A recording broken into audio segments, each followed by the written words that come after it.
그리고 이 본문은 많은 목사님들이 강단에서 많은 여러 가지의 주제를 가지고 말씀을 선포한 그러한 본문입니다.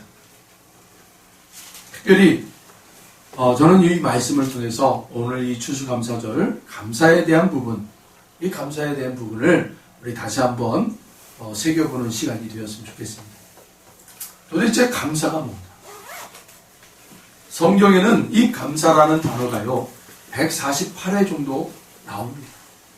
그러니 얼마나 많은 여러분 그렇게 단어가 쌓였다는 것은 그만큼 중요하다. 그런데 우리는 우리의 생각으로 감사를 한단 말이에요. 우리의 생각. 그렇죠? 그런데 주님이 원하시는 감사가 있어요.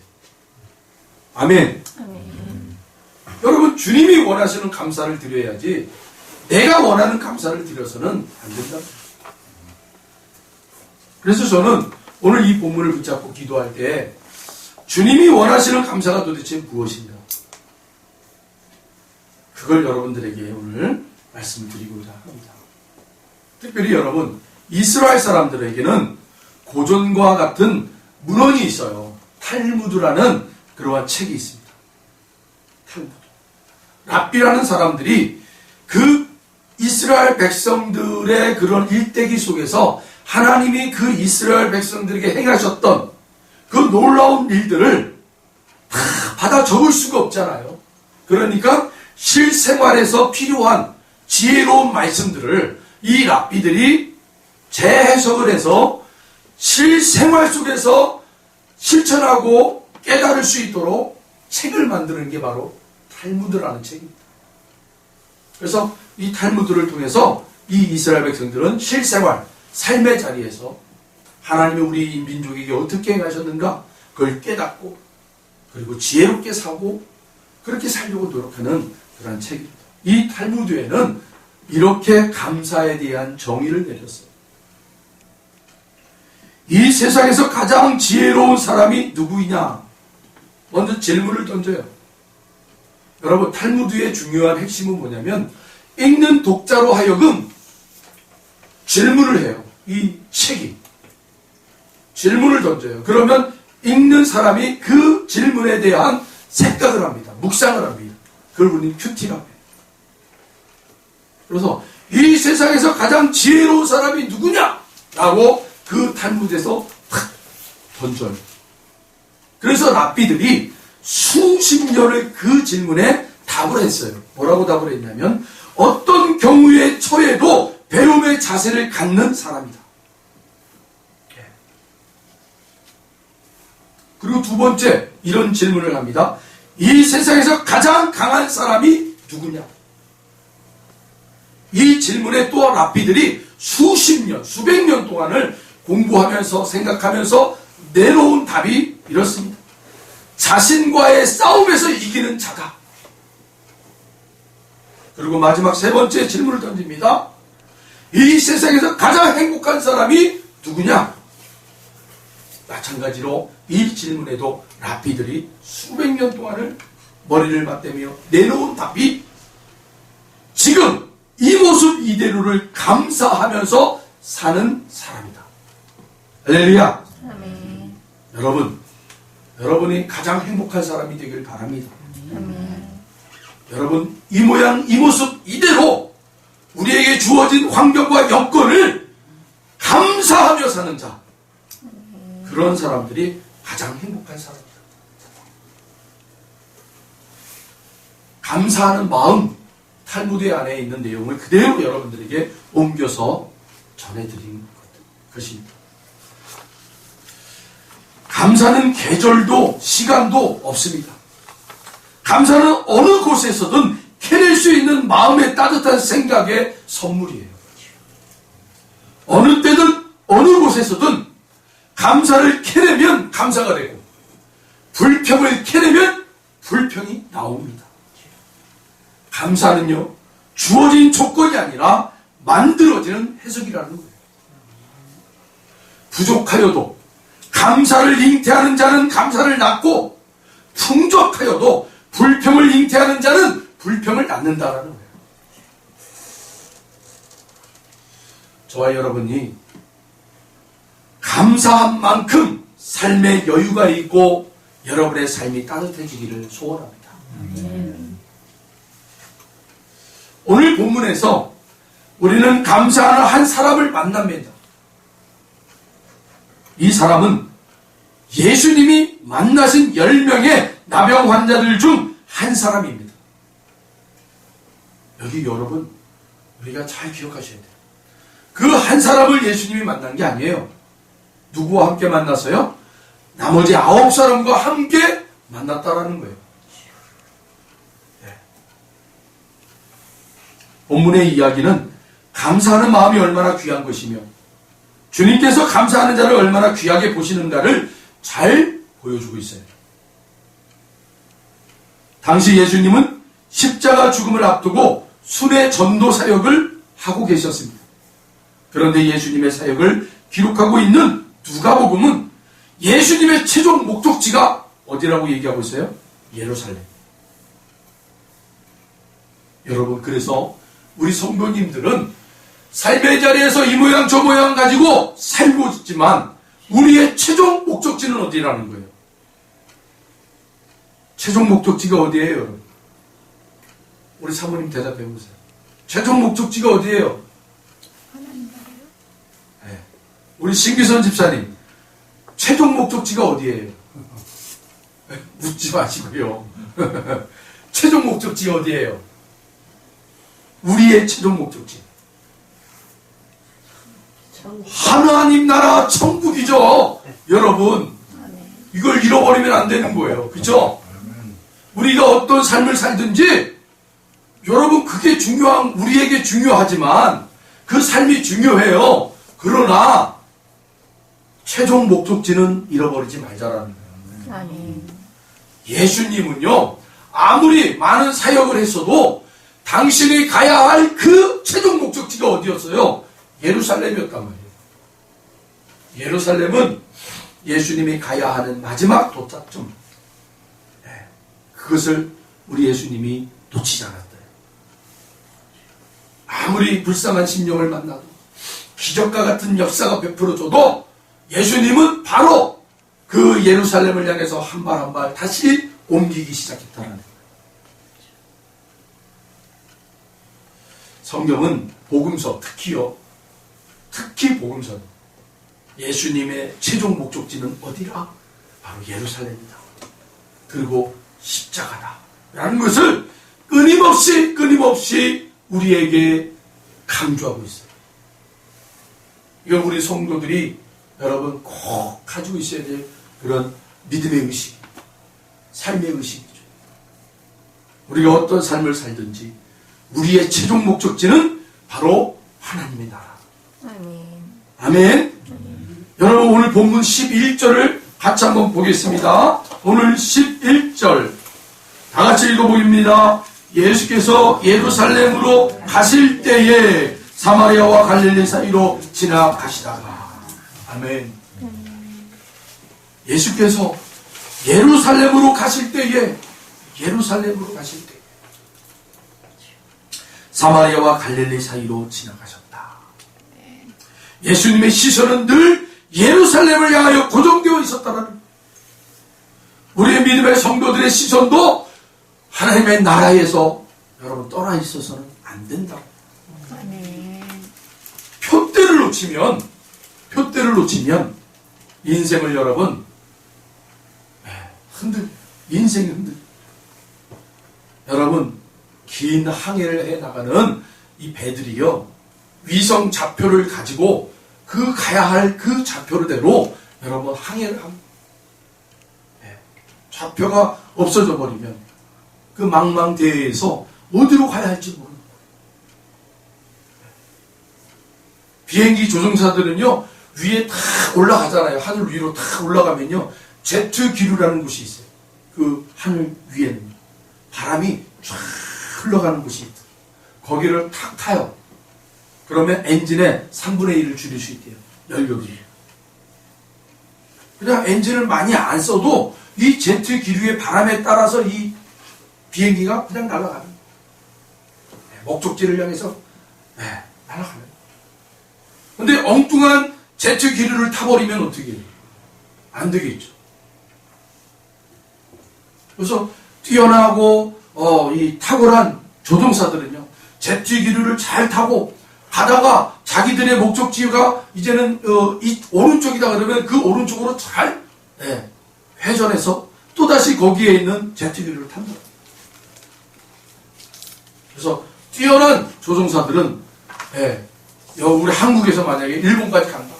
그러면 연료를 3분의 1, 뭐 한 50만 원만 쓴다. 이러면은 이 항공사에서 좋아하잖아요. 아, 이 사람은 일본까지 가는데 50만 원을 쓰면 기름값을 사용했네. 근데 초보자들은 가가지고 갔는데 한 100만 원어치 써요. 연료를. 그러면 회사에서 좋아하겠어요? 안 좋아하죠. 그 세상의 이치예요. 세상의 계산 방법이에요. 여러분, 믿음의 자리에서도 우리가 그 표들을 놓치면 안 돼요. 아멘. 표들을 잘 시선 고정하시고 여러분 믿음의 경주를 해나가며 한 발 한 발 내디어 나갈 때 우리 하나님이 저 여러분들에게 칭찬을 많이 하실 줄로 믿습니다. 아멘.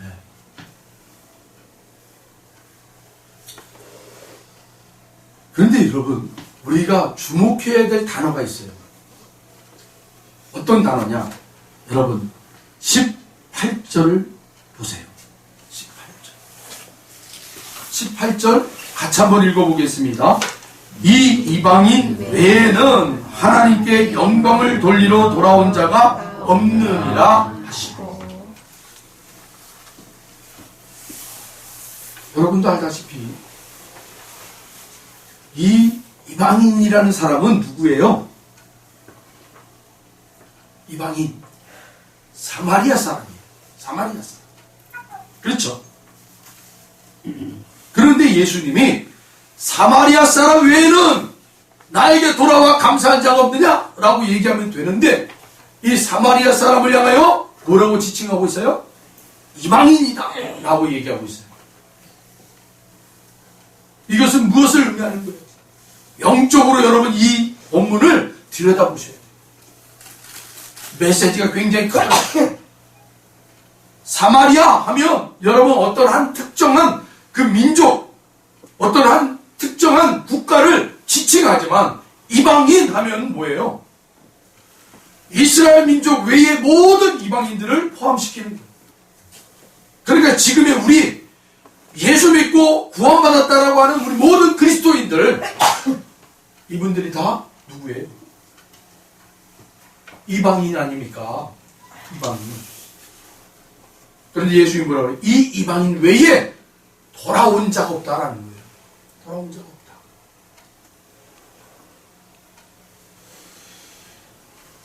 우리는 구원받았고 그래서 하나님의 자녀가 되어서 이 세상에 사는 동안 그 하늘의 신령한 복을 가지고 우리가 참 삶을 윤택하게 살아내고 있습니다.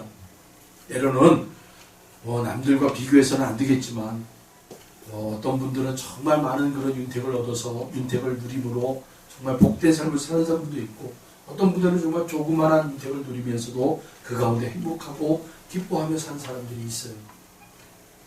근데 무엇보다 중요한 게 뭐예요? 그게 중요한 게 아니다라고 주님이 말씀하고 있습니다.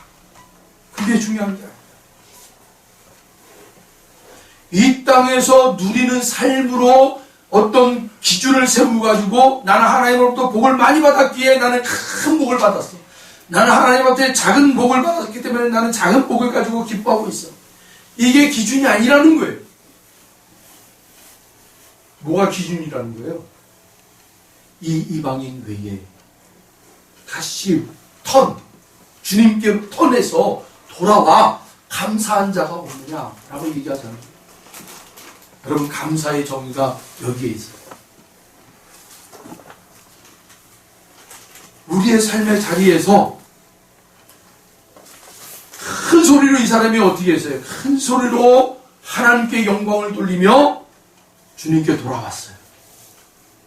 턴하는 거예요. 여러분. 턴. 여러분의 삶의 자리에서 턴하는 거예요. 주님께로 돌아오는 거예요. 주님 앞에 감사합니다라고 여러분 온 마음과 정성을 다하여 고백하는 거예요. 그게 감사예요. 여러분 성경을 잘 들여다보세요. 하나님께서 부르시는 자들이 삶의 자리에 있다가 터나는 그런 모습들을 많이 봐요. 그 대표적인 사람이 뭐예요? 누구예요? 바로 탕자입니다. 터나는 아버지의 모든 재산을 가지고 세상 속으로 들어가서 허랑방탕하게 살다가 거기에서 하나님의 은혜로 비로소 아버지께로 돌아가야 되겠다는 생각을 갖게 돼요. 그런데 어떻게 돌아와요? 내가 아버지의 집에 돌아가서 어떤 마음? 자녀의 그 모습으로 돌아가는 게 아니라 그 하인들 중에 한 사람으로 아버지 나를 써주세요 하는 마음으로 돌아왔다는 거예요. 이거 뭐예요? 하나님 앞에 긍휼과 은혜를 구하는 자. 그래서 하나님이 아담과 하와의 범죄를 보시고 세상 밖으로 내보내실 때 뭐라고 그래요? 너는 흙이니 흙의 존재로 돌아가라. 땅을 갈고 너의 본질이 그 땅이니까 그 땅을 갈고 경작하며 그곳에서 얻어야 될 것을 얻고 먹고 그리고 그 땅에서 너희들은 그 땅으로 돌아가라는 거예요. 그건 뭐예요? 너의 본질이 어딘지를 깨달아라는 거예요. 삶의 자리에서. 그리고 나의 본질은 흙이다. 아무런 바람 한 번만 불어버리면은 먼지와 같이 흩어버리는 그런 존재인 내가 하나님의 은혜가 아니고는 살 수 없음을 깨달아 하나님 나 도와주세요라고 돌아오는 그 자녀들이 감사하는 자입니다. 여러분 그런 마음으로 돌아오셔야 돼요. 그런 마음으로 하나님 앞에 나오셔야 돼요. 하나님의 은혜가 아니고는 나는 살 수가 없습니다. 하나님께서 나를 도와주시지 않냐면 나는 살 수가 없어요. 우리의 가정도 우리의 직장도 우리의 사업장도 하나님의 은혜가 아니면 살 수가 없어요. 이걸 깨닫고 돌이켜 하나님 앞에 바짝 엎드려 하나님 도와주세요. 은혜 베풀어 주세요. 그래야 저는 살 수 있습니다. 이걸 끊임없이 우리는 반복해서 여러분의 삶의 자리와 여러분의 환경과 여러분의 처지 속에서 그걸 깨달아 내 몸에 여러분 잘 옷이 맞는 옷처럼 여러분이 몸속에 옛 육은 버리고 이제는 새 사람을 입어. 이 새 사람을 입는 게 뭐예요? 나는 이제 하나님 없이는 못 살아요. 하나님의 은혜가 아니면 나는 못 사는 존재가 되어버렸습니다. 이걸 새 사람이 입었다라는 거예요. 나의 옛 육은 떠나버리고 옛 모습은 떠나버리고 이제 새 사람이 돼요. 하나님의 자녀로 이제 그렇게 사는 존재. 그걸 여러분 우리는 계속해서 반복적으로 여러분의 삶의 자리에서 해내고 있어야 돼요. 거기에는 여러분 우리의 마음을 돌이키지 못하게 하기 때문에 우리의 마음이 돌이키지 못하는 그러한 우리들의 악한 모습이 있기 때문에 여러분들의 가장 사랑하는 지체들을 통해서 여러분들의 그 마음을 확 뒤집어 놓기도 하고 여러분의 과정과 여러분의 그 직장과 터전을 통해서 여러분을 확 뒤집어 놓기도 하는 거예요. 그때마다 여러분 우리는 이 기억을 하셔야 돼요. 아, 하나님께서 나를 돌이키고 하나님 나를 만지시고 그리고 나의 잘못된 것이 무엇인가를 깨닫고 속히 하나님 앞에 돌아올 때 여러분 우리가 그저 그렇게도 풀고자 그렇게도 해결하고자 하는 그 문제들이 어느새 다 해결되어 있더라. 이게 하나님의 방법. 이 눈을 뜨지 못하면 저 사람이 왜 나를 저렇게 괴롭히나? 네가 잘못해서 하고 저 사람을 탓하고. 근데 이것이 눈이 들어오게 되면 믿음이 들어오게 되면 믿음의 눈으로 보기 시작하게 되면 나를 다스리기 위한 하나님의 조치였습니다. 보여지기 시작합니다. 그리고 용서가 나오고 긍휼이 나오고, 그리고 나의 이 못난 모습을 그다지도 하나님이 저 영혼을 통해서 사용하는 채찍을 사용하기에 얼마나 고통스럽고 얼마나 아플까. 저 영혼을 사랑하게 되고 품게 되고, 그게 여러분 성령의 열매 중에 용서와 사랑입니다. 그걸 깨달았을 때, 그것이 행동으로 나오게 될 때 하나님이 그냥 확 받아버리시는 그 모습. 그리고 하나님 말씀해 주시는, 너는 의로운 자다. 너의 그 삶을 통해서 나는 예수의 모습을 보았다. 예수의 품성을 나는 받았다. 그러니 너는 의로운 자야. 그러니 너는 구원받는 자다. 그렇게 하나님이 지칭해 주시는 거예요. 여러분, 우리가 다 고백했다고 하나님의 자녀가 되는 게 아니에요. 주님이 말씀하셨잖아요. 마지막 날에 내가 믿음이 있는 자를 볼 수 있겠느냐? 믿음이 있는 자를 내가 보겠느냐? 우리는 우리의 생각에 자꾸 믿음을 우리의 조건과 우리의 환경과 우리의 이성으로, 나는 믿음을 가졌어, 나는 믿음이 있는 자야. 그럼 믿음이 있는 자면 믿음의 삶이 나와야 되는데 안 나와.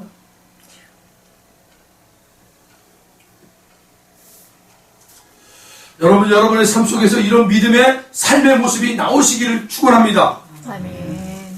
그러한 사람들이 하나님 앞에 나와서 부끄럽지만 하나님, 나는 하나님의 은혜가 아니면 살 수 없습니다. 부끄럽지만 내가 하나님 앞에 나왔습니다 하고 눈물 들이며 여러분 드려지는 그 두랩돌의 그 물질이 주님 보시기에 그 어떤 누구와 드려진 것보다 귀한 물질이요, 가장 하나님 앞에 온전하게 드려진 물질이다 라고 우리 주님이 명령해 주십니다.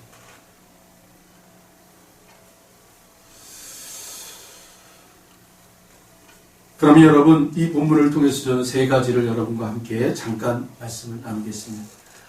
첫 번째, 10명 중 사마리아 사람만이 돌아와 감사했다라고 기록하고 있어요.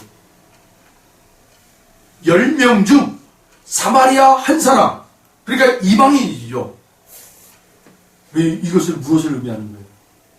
의외의 사람이 하나님 앞에 감사하더라는 거예요. 의외의 사람들이 하나님 앞에 감사하더라는 거예요. 의외의 사람들. 15, 16절입니다.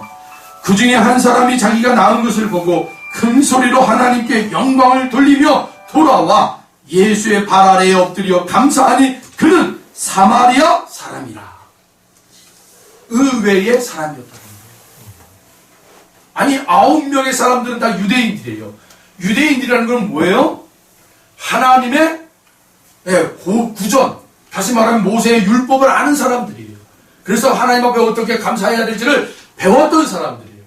그럼 당연히 자기들이 나았다라고 생각했으면 감사할 줄을 알아야 되는 사람들이에요. 당연히 감사할 줄 알아야 되는 사람인데, 의외의 사람이 하나님 앞에 나와, 주님 앞에 나와 감사하더라는 거예요. 여러분, 우리들의 모습 속에도 의외의 모습으로 하나님 앞에 감사를 드리는 자들이 있어요.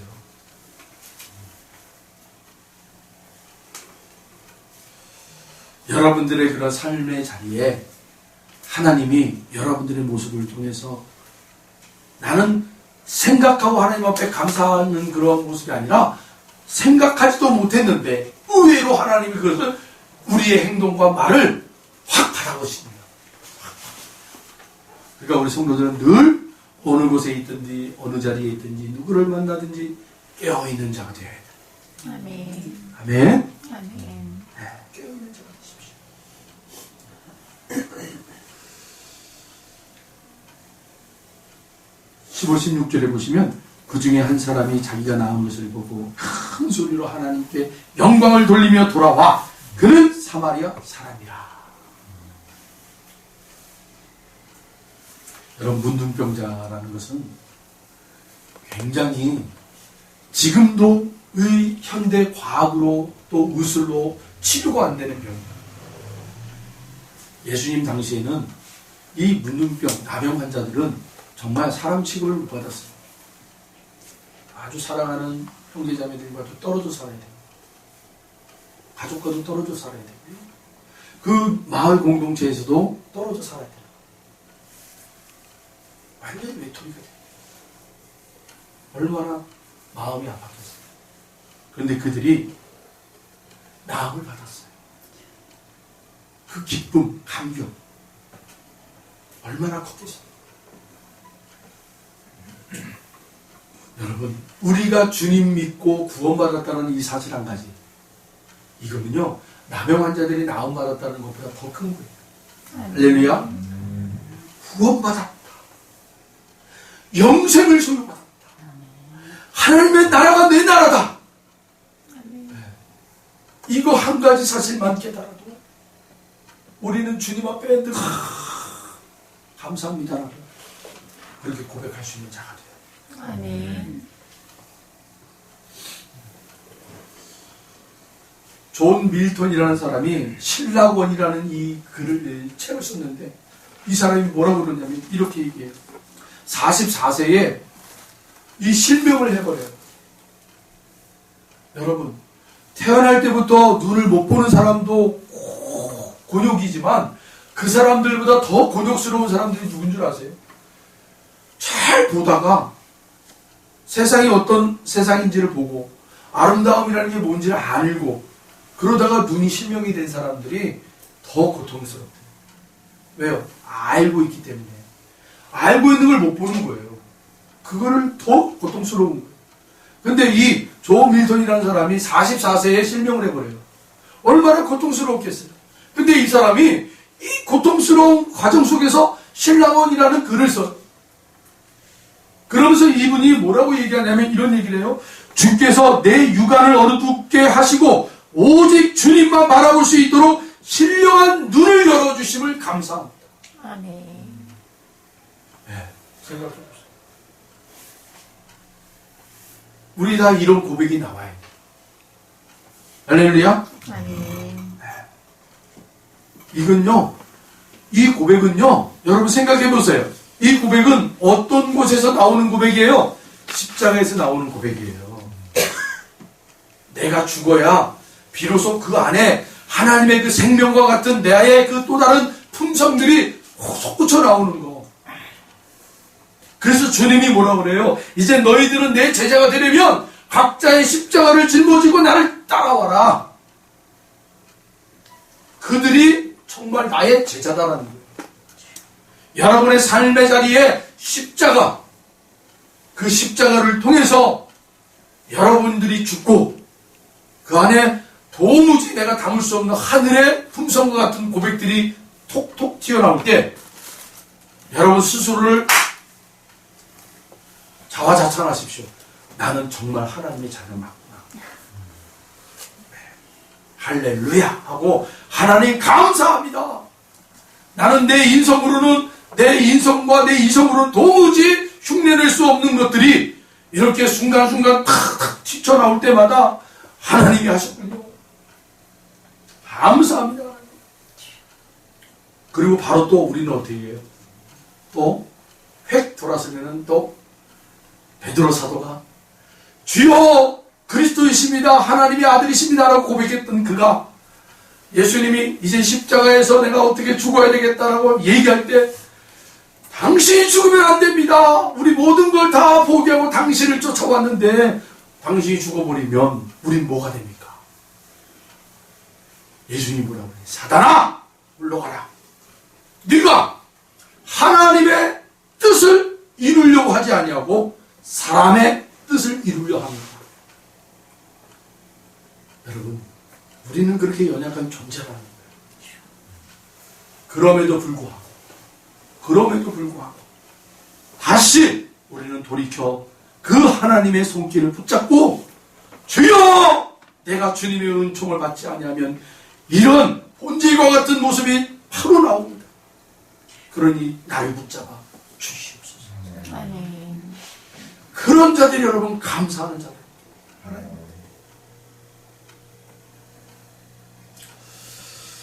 두 번째는 발 아래에 엎드려 감사했다라는 거예요. 발 아래에 엎드려 감사했다. 이건 뭐예요? 중심으로 감사했다. 여러분, 몸과 마음, 중심을 다해서 하나님 앞에 감사하시기 바랍니다. 아멘. 이 예수의 발 아래에 엎드려 감사했다. 이 말에는요, 이런 말도 있어요. 중심으로 감사하는 것도 있지만 겸손하다라는 거예요. 겸손하다. 그리고 하나님의 능력을 인정한다라는 거예요. 여러분, 그 주님의 발 앞에 엎드려 감사한 이 사마리아인의 모습 속에는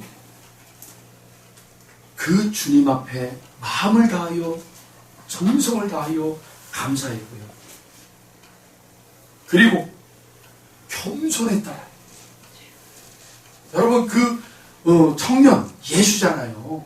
목수 예수. 남들이 그냥 몇 명씩 쫓아다니면서 이렇게 그냥 해주는 그러한 청년이잖아요. 그런 청년 앞에 여러분 무릎을 꿇었다는 게 얼마나 겸손한 모습. 그리고 마지막으로는 하나님의 능력을 인정합니다. 여러분, 이 세 가지의 모습을 회복하길 바랍니다. 아멘. 하나님께서 지으신 모든 것이 선함에 감사함으로 받으면 버릴 것이 없나니 하나님의 말씀과 기도로 거룩하여 지으라. 이 디모데라는 사람이 이 고백을 해요. 그런데 디모데가 누구예요? 바울의 수제자였어요. 바울의 수제자. 그런데 이 디모데는 나이가 어려요. 근데 목사로 청빙을 받아가지고 그 목회지론에 갔는데 얼마나 성도들이 무시하고 나이 어린 것이 와가지고 뭘 좀 배웠다고 우리에게 가르치고, 그러니 얼마나 성도들이 야, 너는 뭐 기적도 체험해봤냐? 우리는 환상도 보고 능력도 행하고 뭐 놀라운 일들도 경험했기 때문에 우리가 이 교회를 세웠는데, 예루살렘에서 파송했던 이 디모데라는 청년이 사도 바울의 제자로 와서 우리에게 이것저것 가르치는데 참 그렇잖아요. 세상적으로 봤을 때 무시당하고. 그런데 바울 사도가 뭐라고 그래요? 야, 내가 너에게 권한을 부어준 그 권한은 성령님이 주신 거야. 나이가 많다고, 나이가 어리다고 너 거기에 휘둘리지 마. 성령님이 다 붙잡고 있으니까 하나님께서 너에게 주신 그 사명을 이루기까지 전진해 나가라.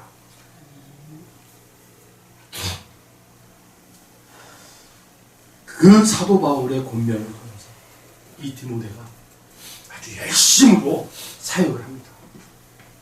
그런데 이 디모데에게는 뭐가 있었냐면, 자기를 무시하는 사람이 있다할지라도 그래서 성령님이 여러분들에게 이렇게 역사할 겁니다, 하나님이 나를 세웠습니다 하고 막 도전을 했다고 막 까부러치는 이런 게 아니라 더 겸손하고 더 낮아지고 더 엎드려서 그 모든 사람들을 수용하는 그런 목회자의 모습을 보여줬다.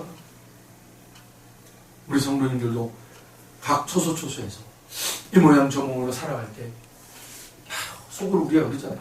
저 나보다 못 배운 것들, 무식한 것들, 이렇게 우리가 생각할 수 있잖아요. 그럼에도 불구하고 여러분 겸손하게 그분들을 받들어 주시고 사랑해 주시고 포용해 주시고 반드시 그 디모데가 목회했던 그 교회의 아름다운 모습으로 성장해 갔던 것처럼 여러분들의 삶의 자리가 그렇게 아름답게 여러분 성장할 줄 믿습니다. 그래서 이 디모데가 그렇게 고백을 합니다. 하나님이 주신 것, 선한 것이든 나쁜 것이든 다 하나님께서 필요해서 우리에게 주신 거예요. 나쁜 사람을 붙여준 것도 나의 못한 것들을 다듬기 위해서 하나님이 하신 거고, 선한 사람은 또 나의 선함을 더욱더 풍성하게 만들기 위해서 붙여주시고, 이렇게 바라보기 시작합니다. 버릴 것이 하나도 없는 거예요. 여러분 주변에 버려야 될 거라고 여러분 생각했던 것들을 다시 한번 믿음 안에서 보시길 바랍니다. 네. 그리고 풍요롭게 연합되고 조화를 이루어 나갈 수 있는 저와 여러분 되시기를 바랍니다. 네. 마지막 세 번째입니다. 예수께서 내 믿음이 너를 구원하였다 라고 얘기하고 있어요. 감사는 구원과 연결되는 통로랍니다. 할렐루야. 네. 여러분 말씀에는요 구원과 감사를 이렇게까지도 아주 극명하게 우리에게 말씀해 주는 장이 없어요. 감사는 바로 구원과 통로다. 연결되는 통로다. 여러분 감사가 어떻게 나와요? 내가 지금 형편에 감사가 안 돼요. 이것을 봐도 감사가 안 되고 저것을 봐도 감사가 안 되는 내 마음은 감사가 안 돼요. 그런데 하나님 앞에 나가서 그 모든 감사가 안 되는 조건과 환경과 여건들을 다 짓누르고 하나님 앞에 나와 엎드려 하나님 앞에 감사할 때에 야, 너 참 대단하다. 나를 죽이는 거 아니에요. 바로 십자가에서 탄생하는 모습 아닙니까? 그래서 아마 주님이 감사가 구원과 연결된다 라고 하셨던 것 같아요. 마지막으로 그 아홉은 어디 있느냐? 사랑하는 성도 여러분, 그 아홉이 되지 마십시오. 아멘. 여러분의 삶의 자리에 하나님이 주신 그 은혜로운 시간들, 감사의 조건들, 그 아홉이 다 받아 누렸어요. 그런데 정작 감사할 때 감사하지 않았다. 육신의 기쁨과 육신의 행복으로 끝나버린 아홉이 되지 말라는 거예요. 여러분에게 주신 그 은혜로움은 이 땅에서 여러분이 살아가는 동안 나에게 행복과 기쁨과 즐거움을 준다 할지라도 그걸로 끝나면 안 되는 거예요. 우리의 마지막 종착점은 어디라고요? 하나님의 나라, 영생, 천국이란 말이에요. 우리에게 베풀어 주신 조건들을 통하여 바로 하나님 앞에 감사하는 자가 되어 네 믿음이 너를 구원하였다 라는 이 주님의 고백을 받을 수 있는 저와 여러분 되기를 바랍니다. 이게 진정한 이 추수감사절을 통해서 여러분들에게 전하고 싶었던 저의 메시지입니다. 여러분 소소한 일상의 자리에서도 하나님이 주신 것 감사하여 하나님 앞에 진정과 열심으로 그렇게 여러분 하나님 앞에 나와 감사할 수 있는 우리 모두가 되기를 주의 이름으로 축원드립니다. 기도하겠습니다.